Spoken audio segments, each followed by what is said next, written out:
ए भौजी ए भौजी का हो? तन सुनो तन काम बाय को सुनो। अच्छा तो बोला। की कहतनी भौजी के हे गढ़िया तोरी ह? हाँ हमारे हाथ का लेवे देवे के बाद भौजी तोहरा गढ़िया पर बड़ा हमर दिल लाग गेल बा हो। अच्छा तो अपना दिल के अपना काबू में नहीं खरक सकत। मोर भौजी ना एक बार बस ए बारी दे दा हमरा के। अच्छा तो तू काहे खातिर हो? सुना एमा हम कुछ डालल चाहतनी, कुछ काम कर चाहतनी। का बोला? सुना तोहरे गड़वा में सिंघड़वा भौजी डाल दे का।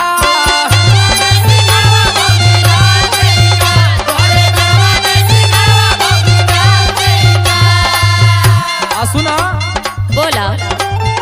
कम परता तो बोला और माल दे का, कम परता तो बोला और माल दे का। हो तोहरा गड़वा में सिंघड़वा भौजी डाल दे का।